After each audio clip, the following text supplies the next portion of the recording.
साथियों, प्रतिवर्ष की भांति इस वर्ष भी सभी राज्य कर्मचारी अपना आईपीआर अचल संपत्ति विवरण को ऑनलाइन राजकाज आईपीआर अचल संपत्ति विवरण पोर्टल के माध्यम से करेंगे और इसमें अपनी प्रोफाइल को अपडेट भी करेंगे और आईपीआर को ऑनलाइन करेंगे।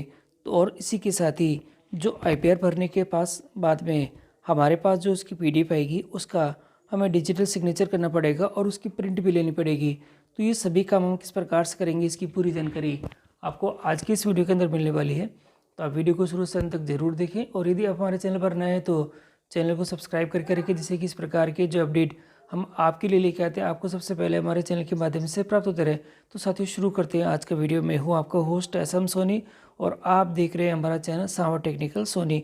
और चलते सीधे ही एसएसओ पोर्टल पर आईपीआर भरने के लिए सबसे पहले आपको एसएसओ पोर्टल पर आना होगा और एसएसओ पोर्टल पर आने के बाद आपको यहाँ पर सबसे पहले लॉगिन करना पड़ेगा। लॉगिन के लिए आप RJ से शुरू होने वाली आपकी जो एम्प्लॉयमेंट आईडी है वो यहाँ लिखें, जहाँ पासवर्ड लिखें, एंटर कैप्चा जो दे रखा होगा वो यहाँ लिखें और ये लॉगिन का ऑप्शन है और यहाँ पर लॉगिन करके क्लिक करके लॉगिन हो जाए। यहाँ पर जो एसएसओ आईडी पर लॉगिन करने के बाद आपके सामने इस प्रकार का जो पेज है वह शो हो जाएगा और यहाँ पर आपको देखना है जो गवर्नमेंट टू गवर्नमेंट जो ऐप्स है वह, और यहाँ आपको ये दिखाई दे देगा। और इसको देखने के बाद आपके सामने इस प्रकार से जो आइकन्स है वही सामने आपके यहाँ पे शो हो जाएंगे, जो कि आप हमेशा यूज़ करते आ रहे हैं और ये वही आइकन है जो आपको हर बार यूज़ करने में मिलते हैं। तो यहाँ पर आपको देखना होगा आईपीआर। देखिए, ये मेरे पहले से ही यूज में है इसलिए मुझे यहाँ पे दिखाई दे रहा है। देखिए, राज का आईपीआर अचल संपत्ति विवरण का जो आइकन है ये दिखाई दे रहा है। अगर ये आपको यहाँ दिखाई नहीं देता है तो आपको क्या करना है, आपको ऊपर की तरफ जो कि हमारा सर्च बार का जो ऑप्शन दिखाई दे रहा है, देखिए यहाँ पर ये सर्च का जो ऑप्शन है ये दिखाई दे रहा है। इस सर्च के ऑप्शन पर आपको टाइप करना है जो आईपीआर, या आपको जो अगर ये नज़र नहीं आता है इस सर्च के ऑप्शन की सहायता से तो आपको ये जो अदर एक्टिव ऐप है इसमें भी आप यहाँ पर इसको सर्च कर सकते हैं। अदर एक्टिव ऐप में भी आपको ये दिखाई दे देगा और जब ये दिखाई दे तो आप इसी के ऊपर यहाँ पे क्लिक कर दें। मैं इसके ऊपर यहाँ पे क्लिक कर देता हूँ। क्लिक करते ही हम सीधे ही रीडायरेक्ट होंगे इसके राजकाज के आईपीआर के मॉड्यूल के ऊपर, यानी इसकी जो ऑफिशियल साइट है उसके ऊपर यहाँ पे आ जाएंगे। देखिए, हम यहाँ पर आ चुके हैं। सबसे पहले काम जो करना है, आपको यहाँ पर आपकी जो एक ब्लिंकिंग करता हुआ जो ऑप्शन दिखाई देगा ये देखिएगा। यहाँ पर आपको इस राइट साइड के अंदर आपको एक ऑप्शन दिखाई दे रहा है और ये ऑप्शन है अपडेट जो प्रोफाइल का ऑप्शन दिखाई दे रहा है। इस अपडेट प्रोफाइल के ऑप्शन की सहायता से ही आपको सबसे पहले आपको जो आपकी प्रोफाइल है वह अपडेट करनी है। बाकी सारा काम हम बाद में करेंगे। तो पहले हम यह जो अपडेट प्रोफाइल पर क्लिक करते हैं और अपडेट प्रोफाइल पर क्लिक करने के साथ ही हमारे से संबंधित पूरी जानकारी आपकी स्क्रीन के ऊपर यहाँ पे दिखाई देगी। आप हर एक चीज़ को ध्यान से देख लें। कुछ चीज़ें आपको यहाँ पर लेफ़्ट साइड के अंदर जो इंग्लिश में दिखाई देगी और वही चीज़ें आपको यहाँ पर जो देखिए ये इंग्लिश में है और यही चीज़ें आपकी हिंदी के अंदर यहाँ पे नज़र आ रखी है। आप यहाँ पे ध्यान से इसको देख लें कि क्या कोई इसमें जो दिक्कत तो नहीं है, तो वो आप यहाँ पे उसको अपडेट कर सकेंगे। अब आपको नीचे चलने के बाद में कुछ चीज़ें और दिखाई देगी। यहाँ पर देखिएगा जो अपॉइंटमेंट डिपार्टमेंट है वह दिखाई देगा आपको यहाँ पर, और इसी के साथ ही यहाँ आपको देखने को मिलेगा जो पोस्टेड डिपार्टमेंट है और पोस्टेड जो आपका जो डिपार्टमेंट है वह दिखाई देगा, और जो सर्विस कैटेगरीज है सबऑर्डिनेट यहाँ पे आपको दिखाई देगी। आप चाहें तो इसको यहाँ पे चेंजेस भी कर सकते हैं। देखिए कि यहाँ पर सबऑर्डिनेट सर्विस है, बाकी भी और कुछ जो डिपार्टमेंटल में अगर आप आते हैं तो आप यहाँ पे कर सकेंगे। कैडर के अंदर यहाँ पर राजस्थान एलिमेंट्री एजुकेशन मैंने ले लिया है। अगर एम्प्लॉय जो गजेक्टेड है नॉन गजेक्टेड है तो आप यहाँ पे इसको सेलेक्ट कर सकेंगे। और जो देखिए डेजिग्नेशन में मेरा जो लेवल है यहाँ पे जो ग्रेड टीचर 3rd है वो यहाँ पे आ चुका है। और यहाँ पर देखिए बेसिक जो कमीशन है वह 7 पे कमीशन है और बेसिक सैलरी यहाँ पर अभी मेरी दिखाई दे रही है जो कि गत वर्ष की है। और अगर मैं इसमें अपडेट करना चाहूँ तो यहाँ पर इसको कर सकूँगा। तो मैं इसको यहाँ पे पहले अपडेट कर ही लेता हूँ और मैं इसको यहाँ पे अभी अपडेट कर देता हूँ और ये मैंने इसको कंप्लीट कर दी है। और करने के बाद अब मैं यहाँ पर नीचे की तरफ आप दिखाई देगा, देखिए आपको यहाँ एक एंटर जो कैप्चा दिखाई दे रहा है, आपको कैप्चा फिल करना है। कैप्चा फिल करके ये जो आपका एक ब्लैंक का ऑफिस आ रहा है यहाँ पे देखिए एक टिक बॉक्स का ऑफिस है जो टिक बॉक्स दे रखा है। इस टिक बॉक्स को टिक करके नीचे जो सेव का ऑप्शन दिखाई दे रहा है इसकी सहायता से यहाँ पे सेव कर सकेंगे। अभी मैं इसको यहाँ पे एंटर कैप्चा फिल कर देता हूँ और टिक करके यहाँ पर इसको मैं सेव कर देता हूँ साथियों। और यहाँ पर आपके सभी चीज़ें आपको यहाँ पे दिखाई दे रही है जो कि सभी कंप्लीट है। और अब मैं इसको टिक बॉक्स को मैंने टिक कर दिया है और यहाँ जो घोषणा है मैंने कर दी है।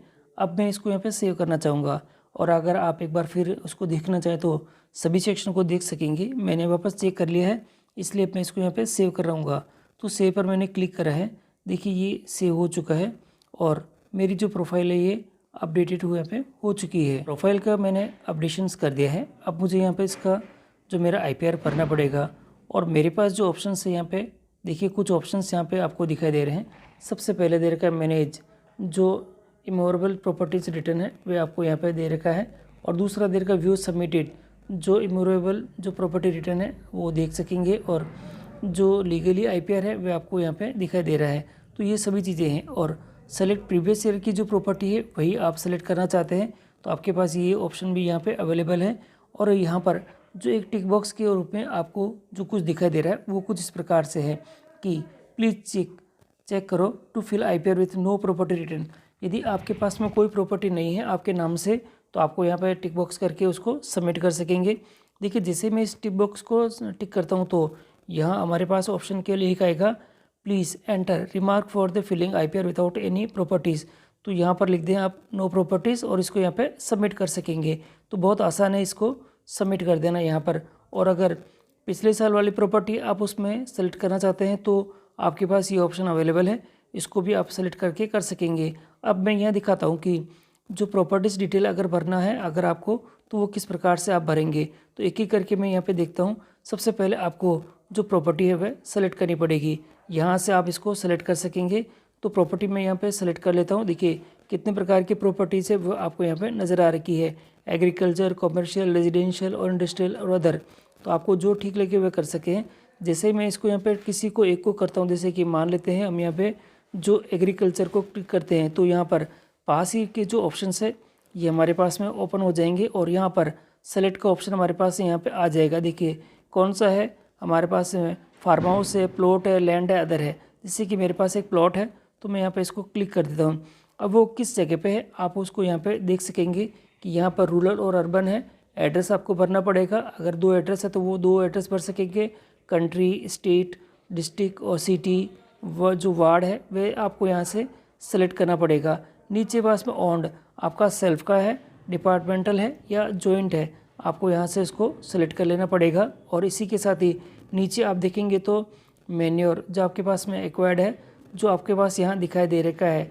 और यहाँ पर इसको आप चाहें तो ये मेंशन दिखाई दे रहा है हाउ एक्वायर्ड, आपने इसको कहाँ से प्राप्त करी है वो ऑप्शन आपके पास यहाँ देखने को मिलेंगे। देखिए परचेज है जो कि विल है जो, और आपके पास में गिफ्ट है, अदर है। तो आपको कौन सा है वो आप यहाँ पे सेलेक्ट कर सकेंगे।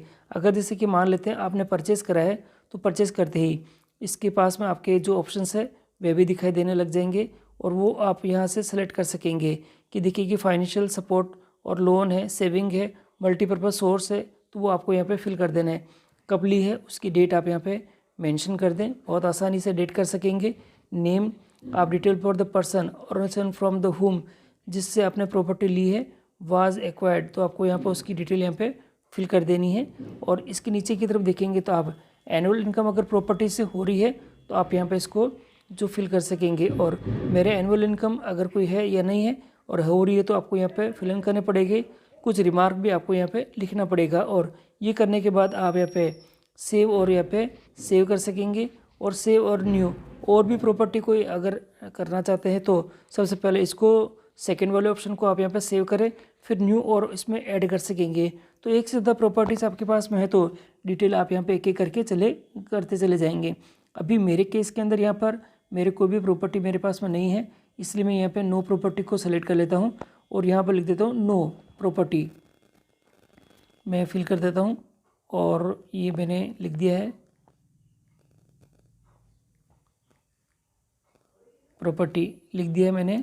और अब मैं यहाँ पे इसको सबमिट कर देता हूँ IPR को, क्योंकि मेरे नाम पे अभी कोई प्रॉपर्टी नहीं है। तो सबमिट IPR पे मैं क्लिक करता हूँ। देखिए ऐसा करते ही स्क्रीन के ऊपर जो IPR है और जो सबमिट जो प्रॉपर्टीज़ है उसकी जो डिटेल्स है वे मेरे यहाँ पे आ चुकी है। सभी के अंदर नील दे रखा है, नीचे मेरा नाम दे रखा है और और ये सभी चीज़ें यहाँ पे स्क्रीन के ऊपर यहाँ पे आपके दिखाई दे रही है। जो आपकी प्रॉपर्टी की डिटेल दिखाई दे रही है, आप बहुत अच्छे से ध्यान से इसको वापस यहाँ देख लें, क्योंकि अभी यहाँ पर अभी वेरीफाई इसका नहीं हुआ है। तो आप अगर कोई चेंजेस करना चाहे तो यहाँ पर इसको कैंसिल करके इसको कैंसिल भी कर सकेंगे। सभी चीज़ें कम्प्लीटली देख ले, फिर नीचे की तरफ आपको वेरीफाई और सबमिट का ये ऑप्शन दिखाई देगा।